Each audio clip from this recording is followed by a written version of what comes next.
Hi, this is Rahman, and I am here to explain to you about our interdimensional nature as human beings. This is also what is being referred to as Ascension in some groups and philosophies, but the basic idea is that we are not just material beings. And many people have an inkling of this, but I'm here to explain as scientifically as I can to you what our actual potentials are. So I'll explain the dimensions and how we exist in each of them. They are overlapping and we are immersed in them. However, most of us cannot access the higher dimensions, and that's really unfortunate because those are excellent places to be. So I'll start with the third dimension because most of us are familiar with that. This is the three-dimensional reality. Things are solid and we exist here, and it appears to be a reality that we can, embrace in totality if we wish. The fourth dimension is the dream world, the world of daydreams as well, sometimes referred to as the astral realm. It's the place where ghosts can be caught. It's a place of magic where you can create with elements and powers. But the important thing is to not get caught here or drained by energies here, because have you ever gotten into a daydream and just gotten caught up into it and wasted a lot of time or emotions?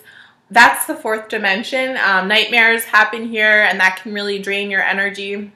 So when you're awake, at least, do your best not to get caught in this in-between place, which can seem like a wonderful place of fantasy, but it's obviously not the goal. There still is good and evil in this realm. A lot of dark energy can roam around here, and you can get caught up in that if you hang out there for too long. So the next dimension is the fifth, and this is the first realm where good and evil are not existing. It's exclusively good energy. This is the realm where your soul is connecting to God. And some people can sort of get glimpses of these higher dimensions in states of prayer or peace or in nature.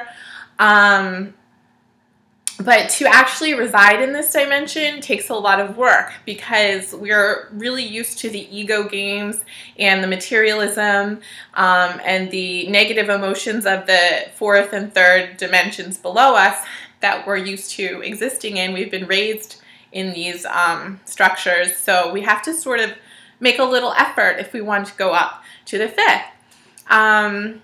So in the fifth dimension, I just feel this really peaceful energy in my heart center, and I really love meditating in that space these days.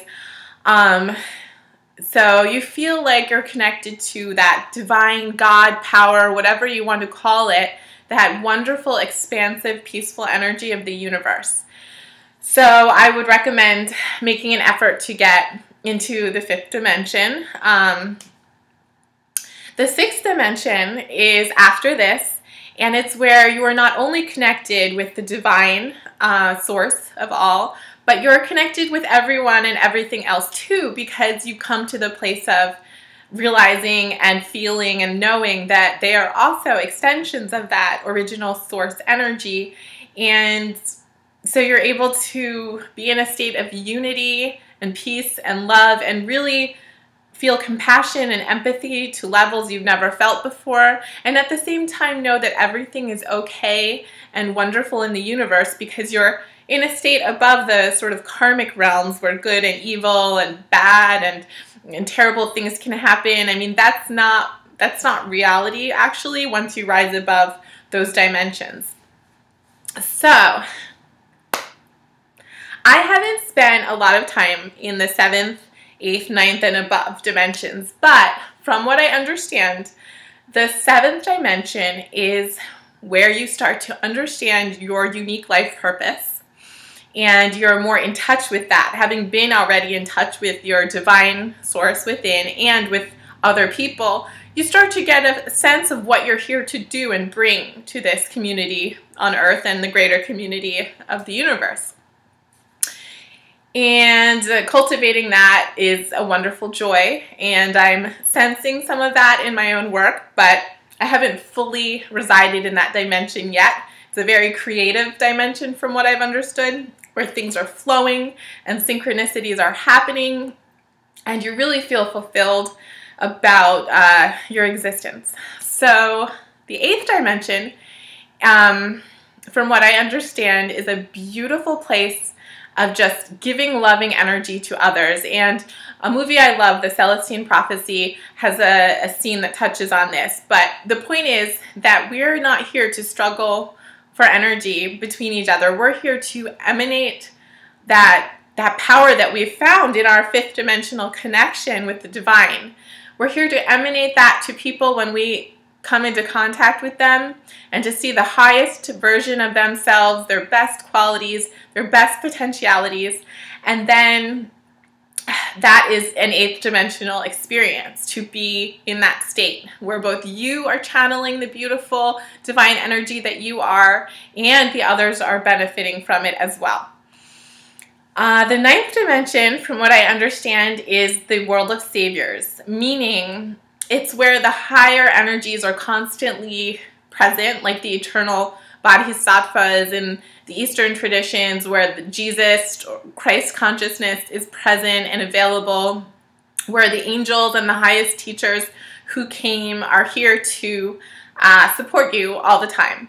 And I've only had glimpses of this beyond the veil. From what I understand, I've had glimpses of it. I'm just not fully present to that reality now, even though it's here, and I'm sure they're all here helping with this video even, and around you, supporting your path. I'm not fully aware. So that's how it works, is that these dimensions are around us all the time, but the state that we're in determines how we connect and which one we connect to. So for example, if you're feeling a lot of, dark emotions or regret or anger, you're probably stuck somewhere in the 3rd or 4th dimension, depending on how it's going. If it's all in your head, it might be a 4th dimensional, like replaying of things or imagining of things. If it's actually happening between you and other people, it's like in this 3rd dimensional reality, and you kind of want to try to get that 5th dimensional connection to your divine, because that's where the good stuff starts. And I do a meditation video called How to Meditate Zikr Breathing Instructions, and that's a great way to kind of get rid of all of the lower energies and bring in the higher, more helpful spiritual energies that are kind of divine and uniquely good energy. So I also write a book that's called You Are God, a handbook for the divine in each of us.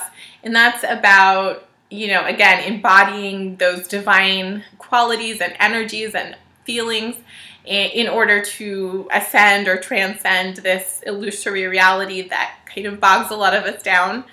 It's a real shame that humanity is a little bit stuck in the 3rd and 4th dimensions. There are a lot of reasons for this, but I won't get into all of that right now. Essentially, what's important, though, is to do your best to become a more peaceful, elevated being.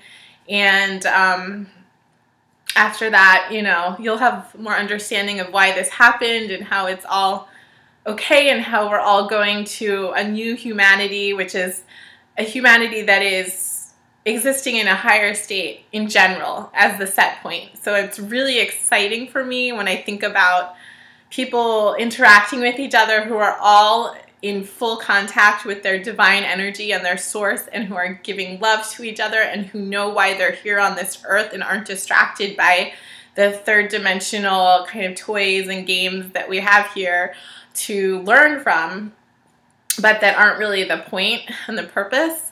So I'm excited when we all become that high interdimensional being that integrates the best of the highest realms with this physical experience that we're having with each other. So I wish you luck, and until next time, take care.